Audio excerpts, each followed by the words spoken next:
Hello and welcome to the Popcorn Junkies. We are reviewing episode 1 of the new DC series, The Penguin. If you're in the UK, you can watch that on Sky. I think if you're in America, you can watch it on HBO, is it? Or HBO Max, whatever it's called now. Anyway, this is The Penguin. This is The Penguin as in, did you see The Batman with Robert Pattinson? This is an extension of Robert Pattinson's The Batman universe, because we have so many different Batmen, we have so many different Jokers, Riddlers. Well, we've got one Riddler. Anyway, and this is The Penguin. And this series is set, I think, a week after the events of Matt Reeves' The Batman film. So we're in Gotham City, a huge flood has happened, the Riddler's got up to his riddling and he's caused devastation and destruction. And so we're essentially in Gotham City, aka New York, with knobs on, in recovery mode. But this is the story of the Penguin as played by Colin Farrell, or as the Penguin is actually known, Oz. He's called Oz, Oswald Cobb, and he literally flaps around like a penguin. I mean, the Penguin was always one of those characters when I was younger, was he for you? Who had a certain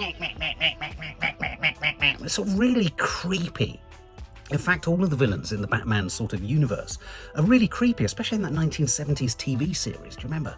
Really, really effective characters. Now, going into this, if I was to give you a grab, if you're not into superheroes, if you're not into DC, Marvel, I mean, let's face it, they're imploding left, right and centre, aren't they? Unless you're Deadpool, and let's hope if you're the Joker.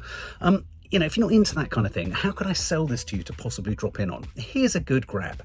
I started watching this whilst Madio was out. She arrived halfway through, and I carried on watching it. After obviously saying, how was your day, honey? How she'd been to something yesterday. And she was drawn in.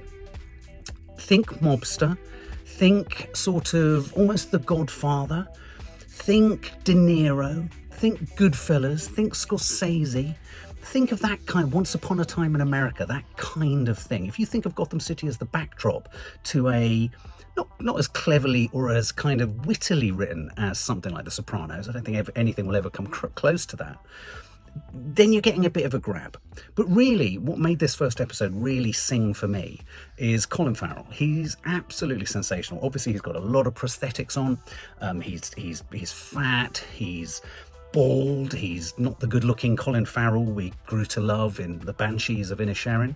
But we've also got opposite him, we've got Cristin Milioti too. And really, this is a kind of, as a first episode, getting you into a sort of mobster-style series. I thought this was an incredibly effective and quite watchable and unafraid to shock us and engage in shocking practices. And really, the whole episode, the whole thread of the Penguin, or Oswald Cobb's story, if you like, kicks off because effectively the incumbent leader of this mob gang, if you like, or crime boss, Alberto Falcone. So the Falcones are the big mobster family. The Penguin, Colin Farrell, works for them, but he's got aspirations. But anyway, so in the film, The Batman, the big head of the mob, the Falcone, is dead, right? He's gone. Carmen Falcone is gone. But his son, Alberto Falcone, is still around. And at the beginning of this, you see him for 10 minutes. But guess what? Alberto Falcone laughs at Colin Farrell's The Penguin because Colin Farrell sort of dares to share that he's ambitious. And what sets off the chain reaction of events that basically leads to this series igniting? Well, the Penguin, Colin Farrell, didn't like being laughed at. So he shot him. And really, that's it. What I love about this as a premise is it's very simple. You don't need all that back history, though, if you've got it and you want it, about Batman and Gotham and the origins of the Penguin and the Falcones and all that malarkey. If you want all that, you've got it. You can go there. But what was great about this first episode was it did the classic thing that something like Breaking Bad does, which is it throws us a very sort of anti-hero or sort of an antagonist character who isn't likeable. He's clearly got no morals, he's an opportunist, he's evil, he's a villain, he's an arch villain, he's bad, he's manipulative and all these kind of things. But they also parked within him some really important human qualities. I think how many of us haven't just wanted to, I'm not literally suggesting this, but when someone's laughed at us, how many of us would have liked maybe in our sort of dreams to have just dealt with that person brutally? Just because they've laughed at us. Well, this allows for that. He shouldn't have killed him, obviously, but he did. And this is in the world of mobsters, so it's allowed. And so this becomes a kind of, this first episode is a curious kind of buddy movie, or buddy episode, if you like, because after he's trying to dispose of this body, he stumbles across, or is caught, he catches these kids trying to steal his car, he frightens them all off, and then basically hooks up with a character called Victor, who is this boy who he kind of takes under his wing. I mean, he kind of blackmails him to help him dispose of the body, but at the same time, he basically builds a sort of paternalistic kind of relationship with this young lad. And that was kind of neat, and that was kind of nice. And it allowed for us to see little sparks of humanity, if you like. Yeah, if not even humanity, maybe that's not quite the right word, in the Penguin.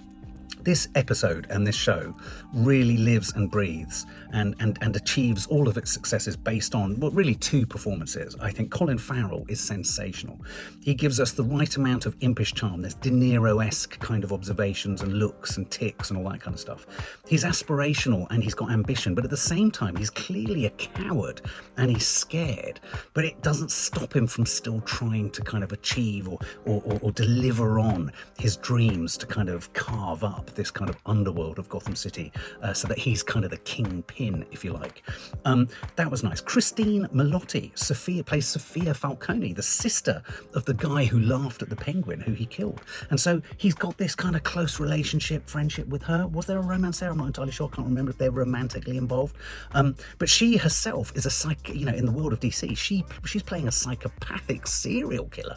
I mean, she's a nutter too. And so you've got this kind of sizzling, brooding kind of, shadow dancing kind of enmity and sort of vying for sort of supremacy already kicking in between Cristin Milioti and Colin Farrell's The Penguin.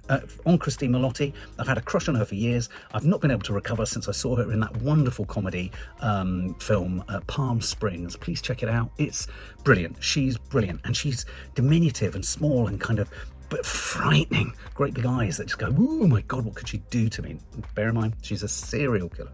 And so what am I saying? So this, I would recommend, if you want something which is totally escapist, like all things set in Gotham City, it's essentially New York, but you want to feel like a different era, you want to feel like it's a different world, but it's relatable. I think some of the best superhero stuff is when it's in a sort of real world, not too dissimilar to ours, not all this sort of other planet stuff and multiverse stuff. No, this is gritty. There's no real special effects in there. The sense of atmosphere and brooding kind of menace. The streets of Gotham City are bleak and dark and dank. It feels smelly. Right down to Colin Farrell's The Penguin. There's a wonderful scene where he goes back to check on his mum, basically to sort of explain to her. He had to, even the Penguin, the villain, Batman's arch enemy, the Penguin has to go back and see his mummy and tell her and reveal to her that the reason he killed this guy, the head of the mob, is because he laughed at him. And what does his mother say? You think his mother would tell him off? No. His mother, you can see where his psychopathy comes from. His mother's like, kind of, good boy, good man. That's good, that's good. And all the way through this, threaded through this, we've got this idea that Victor, this young lad who is brought in and given him some sort of, the Penguin, Oswald Cobb, has given this young boy Victor a sort of point to his life, and he's given him ambition. He's seen him. He can feel heard, Victor.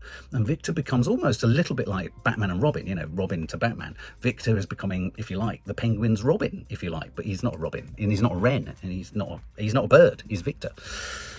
And so this whole first episode sets the scene wonderfully, right down to the fact that even by the end of episode 1, so much is happening within it that Sophia Falcone, played by Cristin Milioti, she has her suspicions that maybe the Penguin, flapping around with his funny feet, is he responsible? Was he responsible for her brother's death? Why does he know so much? Why does he know too much, but at the same time doesn't seem to know enough?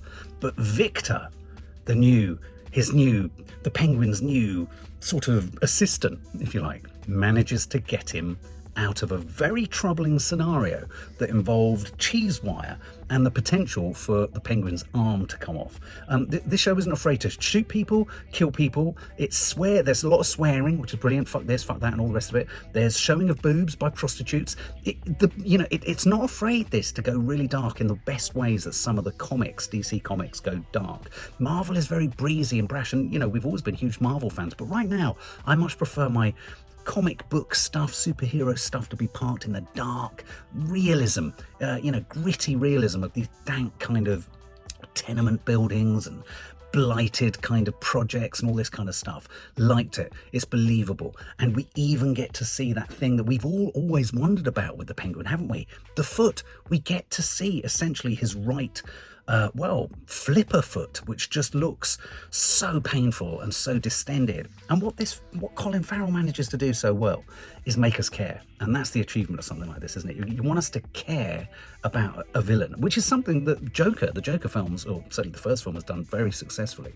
It's that balancing act between making us care for the psychopath, whilst at the same time not making us justify their psychopathic tendencies.